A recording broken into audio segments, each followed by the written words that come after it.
Hello, and welcome to another episode of The Island Resolves. This week we're going to talk about Grand Prix Dallas's overwhelming Rug and blue-white Cobblade dominance. We're going to rogue with a little bit of mono-white MORTAPOD deck, some more spoilers, my week, and then a draft practice. Let's go!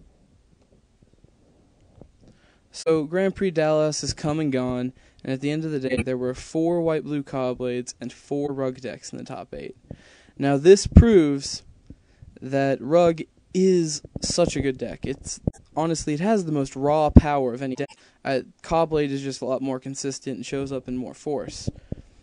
Now, you play these decks, and they're both probably the most expensive decks of the format, with blue-white Cobblade rounding in about $700 plus sideboard, and Rug running out at $650 plus sideboard. Those Jaces do add $400 on just to start, and then Gideons are $35 a piece right now for Cobblade.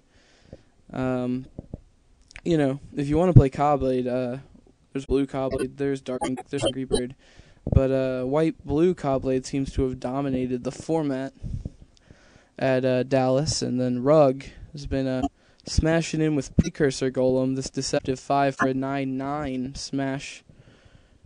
smashes face pretty well, actually. Avenger of Zendikar also gets it done. They also use Inferno Titan and Frost Titan and Jace and Cobra, and to use all the best cards in Standard. That is what Rug is. It's every good card in Standard, every expensive card in Standard. All the lands, Jace, Cobra, Avenger, Titans, and Cobblade is all the best equipments, and I think Cobblade has a slight advantage on Rug, just because they move a little bit faster, and losing Jace is not as detrimental to Cobblade as it is to Rug. But I think with the good draws, Rug can definitely pull it out.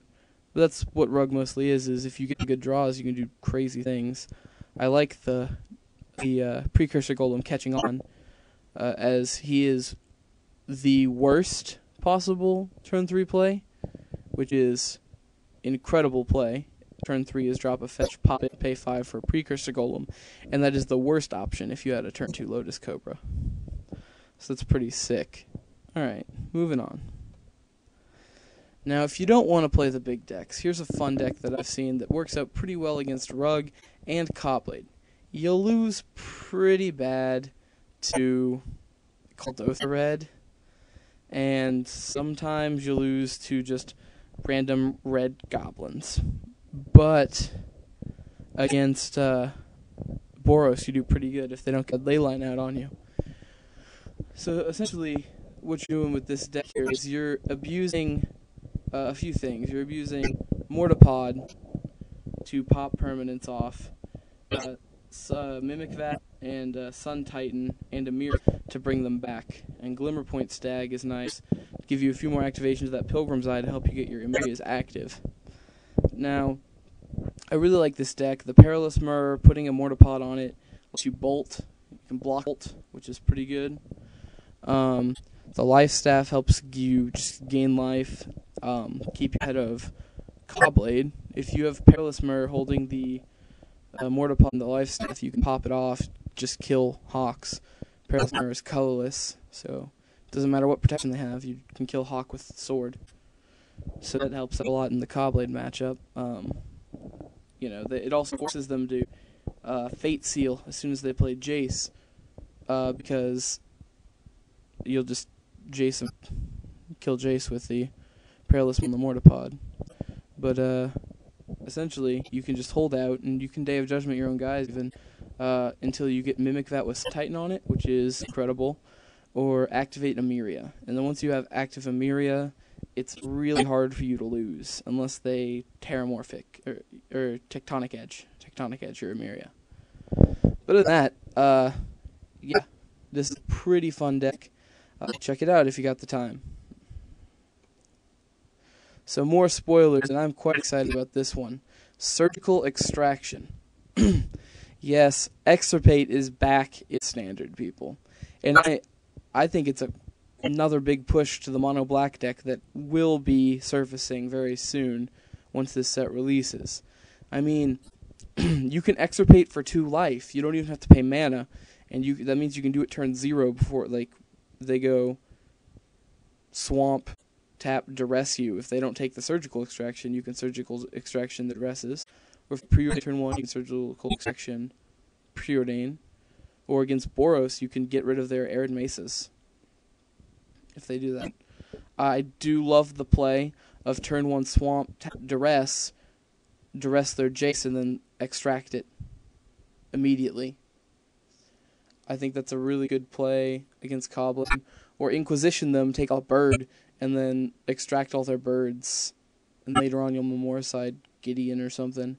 I definitely think that with Surgical Extraction and Memoricide, aka Hot Hemorrhage, aka Cranial Extraction, and possibly even Haunting Echoes, there could be just a mono black deck that just sort of takes all win conditions from the other deck, then just grinds it to a win. I really like this card. Star City's already pre-selling it at $12, and you know what? I think that's about right now. I'm not sure about this one. When it comes out, we'll have to see. I think it might round out at 15. I mean, Thoughtseize was pretty ridiculous at 20. Was where it sat most of its time, and now it's even higher. I think this will get played in Legacy, in all honesty. It's so good. It's free. Like, Legacy loves free cards. So, I think the price will stay up. I think it'll round about 15 while it's in Standard. And then later in Standard, when Innistrad and whatever, all that comes out, it'll go up. But, definitely like Surgical Extraction. Alright, moving on to the pick of the week. My pick of the week is Precursor Golem. Rug is becoming popular finally. It was popular, it had a stint earlier in the year, but now people are playing Precursor Golem and are realizing what he does.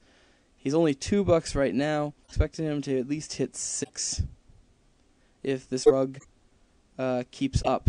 I mean, I think it's a strong deck. It did get 4 slots of the top 8 of the Grand Prix. So pick up Precursor Golems at $2 a piece right now. Last week I told you guys to pre-order Scream Whips at 99 cents. They're now at $3, and I do predict that price to keep going up. So still pre-order your Scream Whips if you haven't gotten a hold of them yet. That is colorless Core Lash that re-equips to somebody for 2 mana. I mean, what more do you want there? For anybody who played in Future Sight, you knew what Core Lash is capable of, and now you can play Core Lash, and then when he dies, attach him to somebody else. I mean, it's pretty ridiculous. It's sort of just like Bone Horde. Pre-order them now. Alright, draft exercise. Today's draft exercise, instead of having a pack and having you first pick, it's a simple question. What is the best non-mythic rare to open Besieged? Post your answers in the comments. Now, it took me a while, and I sorted through all the rares of Besieged, and I finally decided on White Sun Zenith. Because I don't think Bat Mother was that great, nor the Phyrexian Hydra. You know, those are good conditionally, but if you open a White Sun Zenith, you can grab it, and that is, it's instant speed. So, it's a nice combat trick, you know. You can Alpha Strike in, then when they try to Alpha Strike you back, you can, boom, blockers. It's also a win condition, because it's just dudes out of nowhere. You know, it really messes with math, people planning their next moves and stuff. And you can do it more than once a game, theoretically. It shuffles back to your deck. I definitely think this card is probably the best non-mythic to open in Besieged when you're drafting, because you can just pick this up and then start going green, white, or red, white, and you can do some serious damage with White Sun Zenith just out of nowhere. It's a blowout card. Late in the game, it's a blowout. You know, 5 mana, it's a blowout. Still, in some games. Like White Sun Zenith, and that's what my pick for best rare to open in Besieged. Alright, thanks for watching. I will be now uploading videos on Wednesday instead of Tuesday. That's just to give me more time. I gotta read all the articles from the weekend of tournaments for the SCG Open and the Grand Prix. So, moving to Wednesday. Thank you for watching, and until next time, hope all your eyes resolve.